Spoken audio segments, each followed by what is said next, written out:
Hey guys, welcome back to the Great Ace Attorney Chronicles! Resolve. In the last episode, we finished the investigation of this episode of the Great Ace Attorney Chronicles Resolve. And well, what should I say? It was very convoluted and we came to some very strange conclusions. But it is what it is and very, very exciting. And now we're about to start the trial again and see how things unfold. So let's just do that. It's the 4th November at 9:30 a.m. at the Old Bailey courtroom.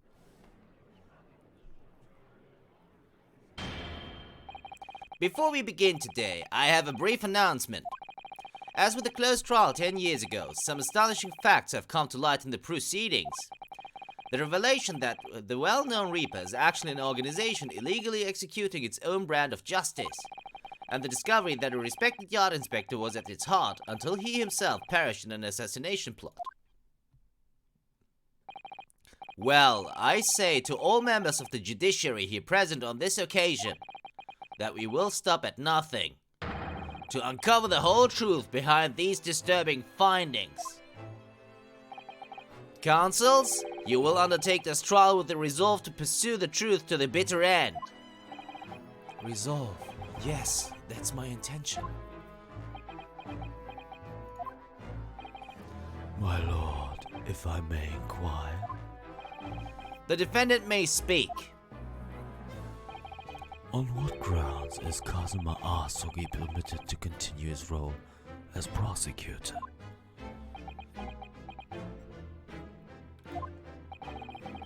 He has admitted to colluding with a victim in a plot to assassinate an innocent man. He shouldn't be enjoying the privilege of freedom, let alone be leading the prosecution. I submitted a written petition to Lord Strongheart, requesting that judgment of my transgressions be delayed by 1 day. You did what? In today's proceedings, I intend to expose everything. My whole life for the last 10 years has all been leading up to this 1 day. Kazuma, whatever the outcome of this trial, I give my word that I will accept whatever punishment is deemed appropriate, however severe. And I suggest you prepare yourself for the same, Reaper. Kazuma is bristling with hostility today. I get the distinct impression we're heading into very dangerous territory. Is that really even Kazuma-sama standing before us? As an extreme exception to normal practices, I have granted this prosecutor's request.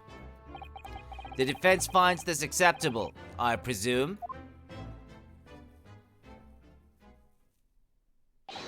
Yes, my lord. In that case, in the name of Her Majesty the Queen, I hereby declare this court to be in session again. We resume the closed hearing of Barak van Zeeks. The defense is ready, my lord. The prosecution is more than ready. Very well then. This preamble has taken long enough. Prosecutor Asogi, begin. As you wish, my lord. The prosecution calls the first witness to the stand. Bring Seishiro Jigoku into the courtroom. At last then, we've reached the final battle. He's putting literally everything on the line now in order to get to the truth. Come on, Ryunosuke. It's time for that steely resolve, because this is going to test it to the limit. Oh, okay, guys. There he is. Witness, state your name and occupation for the court. Ha! So it was you who issued this, was it? Your subpoena? I did what was necessary. Ha ha ha ha ha ha! Well, look what the young man has become. I didn't think I'd see the day when you take that tone with me, I must say. The witness will ensure his responses are pertinent to the questions asked. My name is Seishiro Jigoku, a Supreme Court judge from the Empire of Japan. 16 years ago, this man came to London as a visiting student. 6 years later, he returned to Japan. As well as presiding over the Supreme Court, he is also currently Japan's Minister of Foreign Affairs. I am of course fully aware of Mr. Jigoku and his preeminent roles. I invited him personally to the International Forensic Science Symposium as a representative of his country. I hear he also played a key role in the conclusion of the Anglo-Japanese Treaty of Friendship and Navigation. It was a great honor to be involved in the negotiations. I put my all into that treaty. Judge Jigoku, I must ask.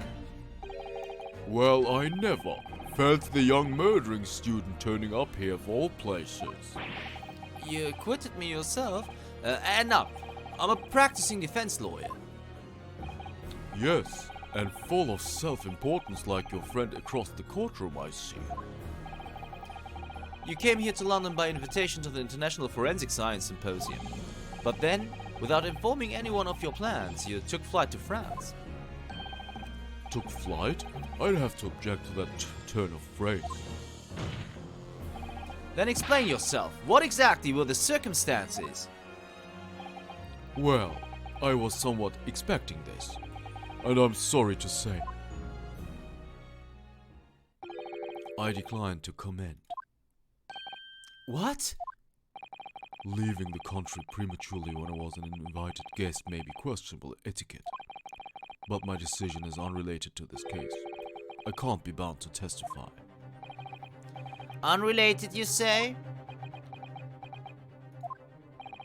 I appreciate that a respected police inspector has been killed, for which I offer my condolences. However, being an alien, I'd obviously never met the man, nor do I know the first thing about him. As such, I'm in no position to testify. It's as simple as that. So you would run from all this? I beg your pardon? This case is more far-reaching than the murder of Inspector Gregson. It has ties to another murder, a case that was tried in Japan almost a year ago now. A year ago in Japan? The murder of Dr. John H. Wilson, you mean? That's right, and you, Judge Jigoku, are at the heart of both cases. The defense has evidence to prove it. Well, Ryunosuke, I see from the look in your eyes that you're resolved to carry this through to the very end too. Let's see your evidence then. What proof do you have that Seishiro Jigoku is involved in this case? Well, it's the telegram from Japan. A telegram from Inspector Hosonaga in Japan with details of the telegram he managed to locate by stealing into Judge Jigoku's office. Take that! This is a telegram detailing a communication sent between Britain and Japan approximately 1 year ago. The communication contained 4 names: K. Asogi, A. Shin, T. Gregson, and J. Wilson. You little... Where did you get that? In Tokyo. From your office, Judge Jigoku. What? How on earth did you... What's this all about? Why is my name on that list? This list of 4 names follows a certain pattern. T. Gregson and J. Wilson are the names of the victims. K. Asogi and A. Shin are the names of assassins. No. A year ago in Tokyo, Dr. John H. Wilson's life was taken in a Western-style restaurant in the capital. Yeah, that was our very first case, if you remember, in the first game. The culprit was found to be a visiting student who went by the name of Giselle Bratt. But her real name was Azashin, a professional killer sent on a mission to kill from Great Britain. A. Shin and her victim, J. Wilson. And the murder that just took place here in London was the counterpart to that crime.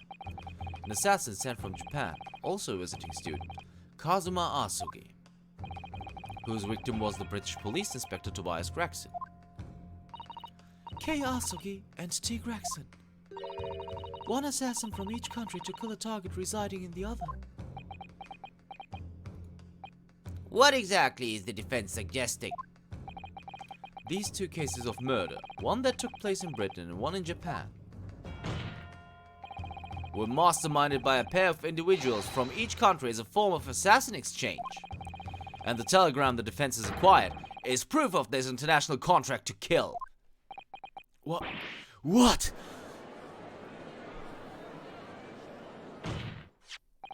The telegram was found in your office, Judge Jigoku.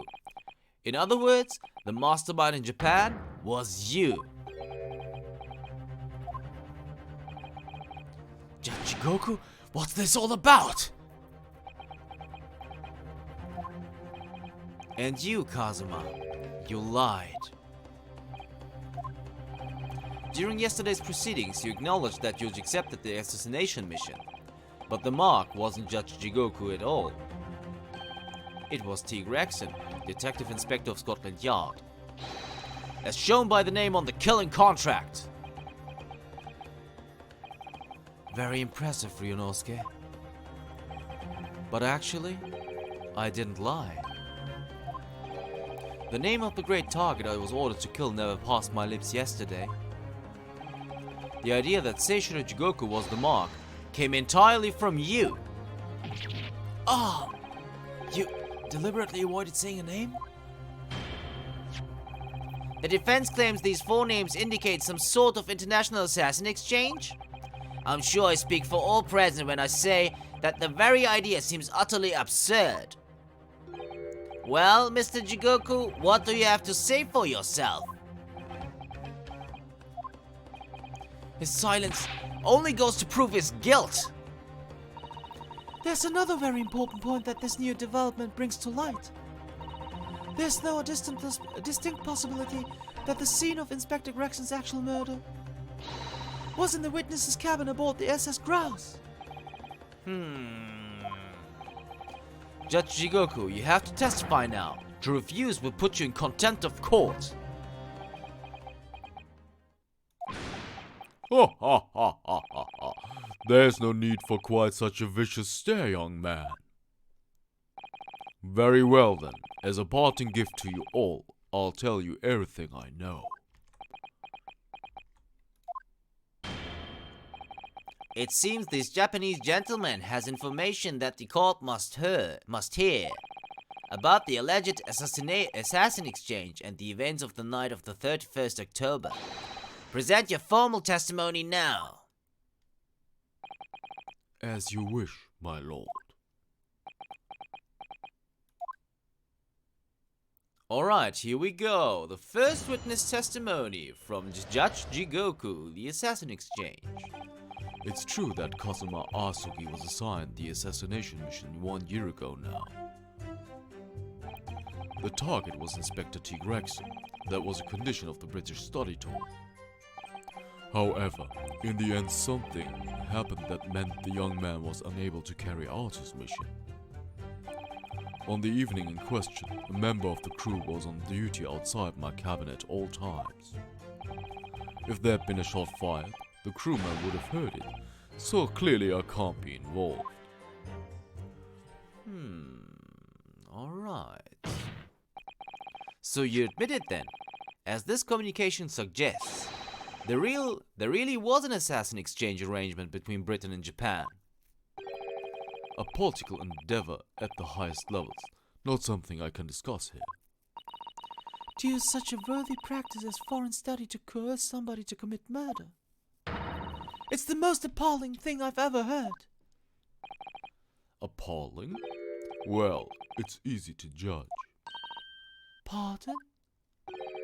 Asugi had a reason for taking his sword to that British inspector, you know. What? Which is why he accepted the mission in the first place.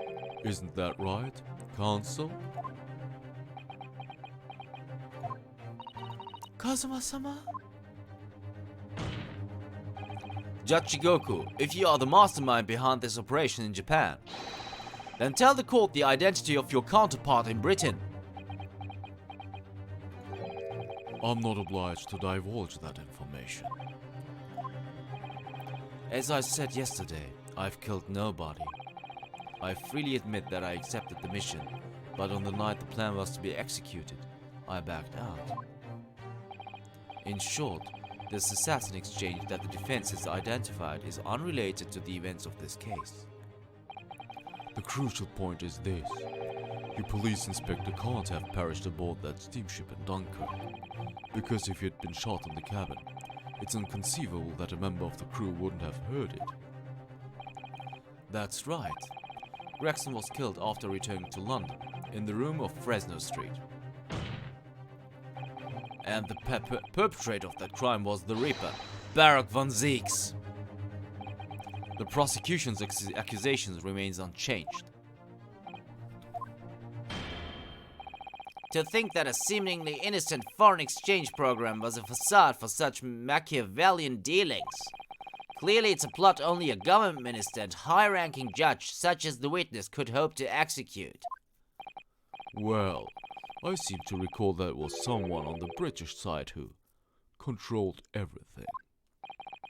Be that as it may, it is not the place of this court to pursue this villainous assassin exchange plot. We are concerned only with the tangible events pertaining to the murder of Inspector Gregson. Is the defense clear on that point, counsel? Yes, my lord. I'll keep that in mind as I cross-examine the witness. Alright guys, here we go. Cross-examination. The assassin exchange. It's true that Kazuma Asugu is assigned the assassination mission 1 year ago now. Hold it! A year ago, when Kazuma was still in Japan then. Correct. It was at the examination center for applicants for the study tour that I approached him. I'll never forget it. I remember exactly what you said. You just came out and asked me for outright if I'd consider traveling to Britain on an assassination mission. Surely not!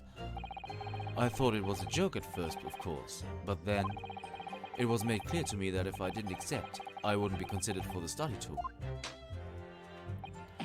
So you agreed to it just for that? I mean, I know how much you wanted to study in England, but assassination! The Empire of Japan had accepted a proposal from the British Empire at the time. An agreement to send a study student from each country to the others to deepen cultural understanding and friendship. But behind the scenes, the chosen students were to be given assassination missions. I had no choice but to accept the proposal that originated from my British counterpart. Why? Why didn't you expose the plot there and then? Britain acknowledges no part in these alleged misbegotten dealings. I advise you not to make spurious allegations, Foreign Minister Jigoku. As a witness, I am bound to tell the truth, my lord. Anyway, I picked Asugi and explained the details of the plan to him. The target was Inspector T. Gregson. That was a condition of the British study tour. Hold it! Why, Kazuma? Why did you pick him as the assassin? He was the most capable of all the applicants, and in addition, I knew his desire to travel to Britain was very strong. In fact, it was almost more than a desire. It was his whole purpose in life. Yes, as his best friend, I can certainly attest to that. The way he threw himself into his studies, the way he pursued becoming qualified as a lawyer. It was all ultimately for that one single goal of being accepted on a study tour to Britain. And of course, we know the reason behind that. He was determined to find out for himself the truth about his father, Genshin Asugi. There's nothing I wouldn't have done to get here. Be that agreeing to assume the role of an assassin, or betraying people's trust.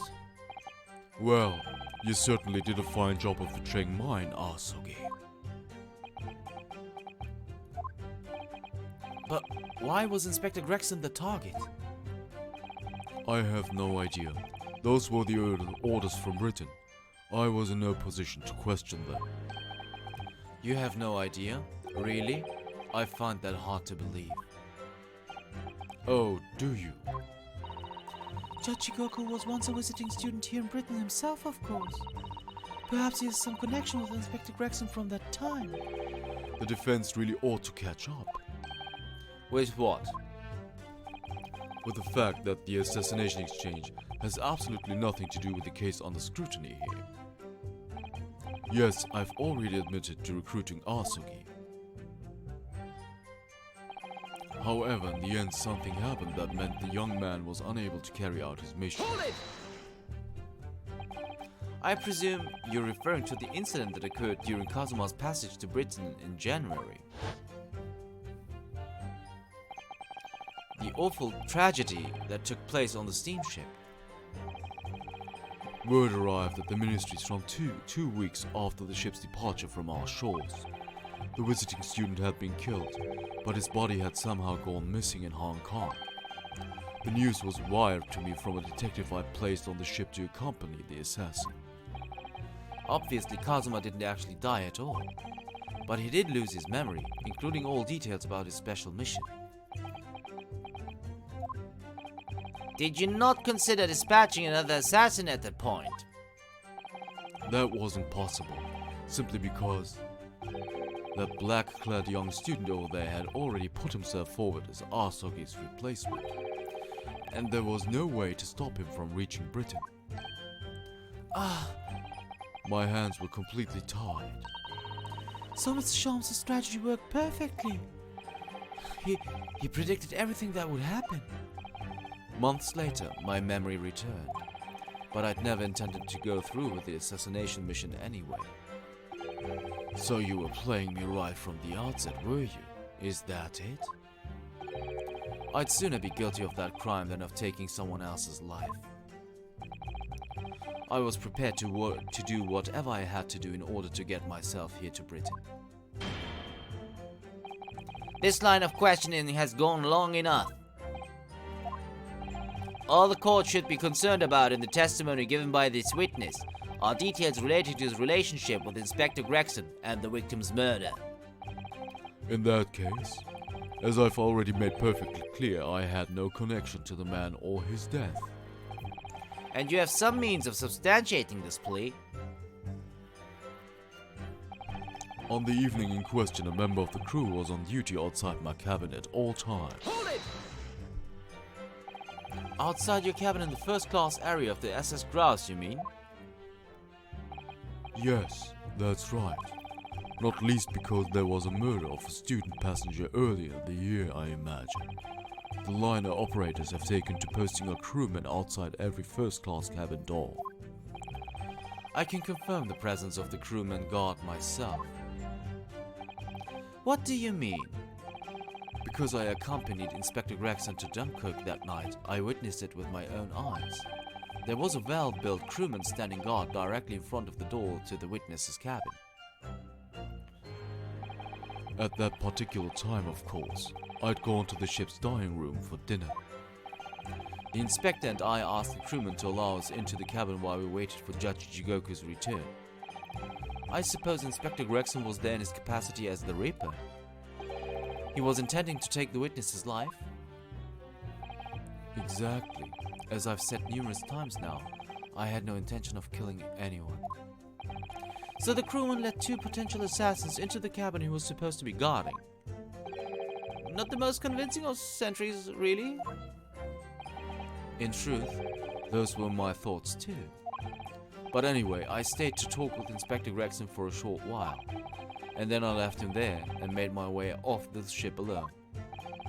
Was the guard still at the door when you went? Yes, he glared at me as I walked past.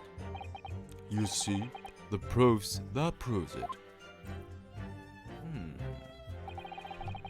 If there'd been a short fire, the crewman would have heard it, so clearly I can't be involved. The crewman who was standing directly outside your cabin door, you mean? That's right. A muscular man with a permanent grim expression on his face. He didn't once move from that spot. To be honest, I thought he was a miserable fellow. But as it happens, he's a vital witness now. There's no doubt that Gregson was killed by a gunshot, and it's inconceivable that a crewman standing just outside the cabin door wouldn't have heard that. But wait, what about the ship's enormous steam engines? The noise of them could have drowned out the sound of the gun being fired. Sadly, young judicial assistant, that won't wash. Oh, You will recall that my cabin was in the first-class area of the ship, which is also, of course, the quietest. Don't imagine for a moment that it's anything like steerage where the judicial assistants go.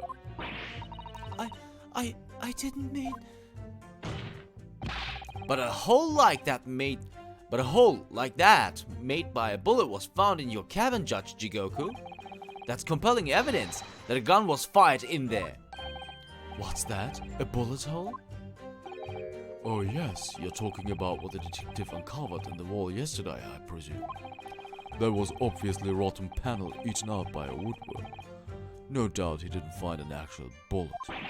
That's the hole in this argument. Sadly, I was unable to arrange for the crewman to be brought back to Britain with me. But obviously, if a gun had been fired in my cabin on the night in question as the defense implies, I would have been arrested on the spot and would never have made it to Britain in the first place.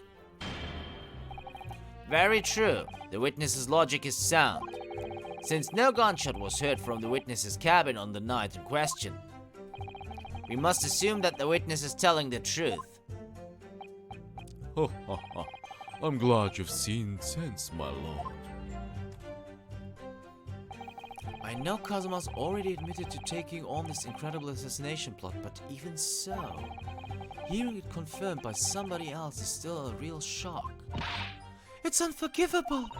Using Kazuma-sama's feelings to manipulate him into agreeing to such a despicable plan! But I think Kazuma manipulated Judge Jigoku too. He completely double-crossed him. Oh dear, it's hard not to see that as a stroke of brilliance on Kazuma's part. One way or another though, Gregson ended up dead. I really think that the murder must have happened aboard the steamship. So you mean Judge Jigoku must be lying? I know I shouldn't let my emotions cloud my judgment. But you must destroy him now, Mr. Naruhodo. Oh, if you ask for it, we will so. We will do so, for sure. But the thing is, what's the statement that is to be challenged here? It's true that Kazuma Asuka was assigned to the assassination mission 1 year ago. The target was Inspector T. Gregson. That was a condition of the British study tour. However, in the end, something happened that meant the young man was unable to carry out his mission. On the evening in question, a member of the crew was on duty outside my cabin at all times. If there had been a shot fired, the crewman would have heard it, so clearly I can't be involved. I think it's either this statement, could it be that was unable to carry out. In the end, something happened that meant the young man was unable to carry out his mission. It can't be this. It's either this statement or this statement. So let's check what we have in our court record that could go for that. Letter of introduction, dismissal notice, red hairpiece, policeman figurine. Probably best to avoid handling it.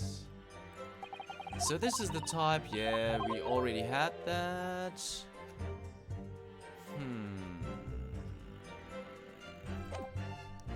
Okay. What about the autopsy report? Time of death indeterminate. Evidence suggests measures may have been taken to disguise the time of death. Victim was shot at close range from the front, resulting in instant death. Scorch marks at point of entry. The bullet exited the body from behind. Standard issue, blah blah blah. Okay, we know that already. So this is not the actual crime plan. Okay. The pocket watch. No, okay, yeah, nothing about this. Yeah, we had that already. The thing is, we don't have the check marks once again because I had to start from the menu because my save file was corrupted, guys. So, wait a second. Policeman figurine. So we might have to do all of this once again.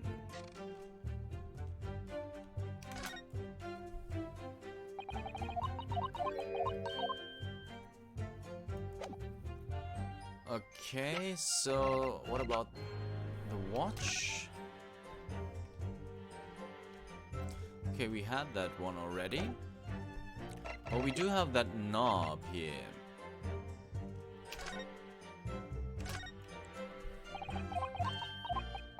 Yeah, the crown. And the watch.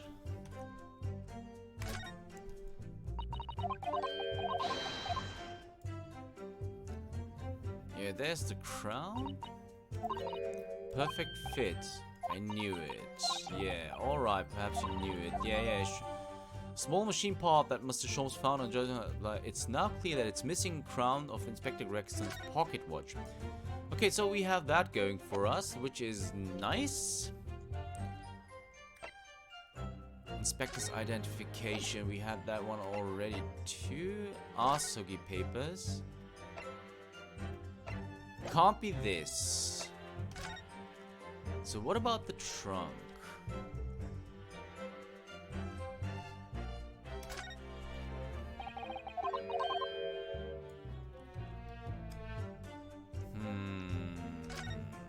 And if we open it up once again, so we will have the passport, and we will have this, but that's not about tip of cut. So this is how it was broken. Cosmo's swordsmanship is second to none. I can't believe he misjudged it like that. Clearly he wasn't in the right mind. He didn't have full control of the power in his stroke. Too distracted by malicious thoughts, perhaps. Well, that wouldn't be surprising. After all, he was on an assassination mission. Okay, but nothing new here.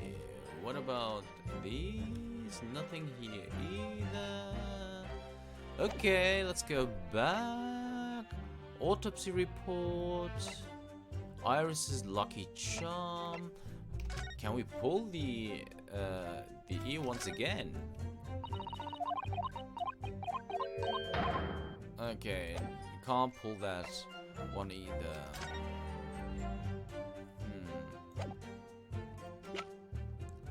Great sword Karuma.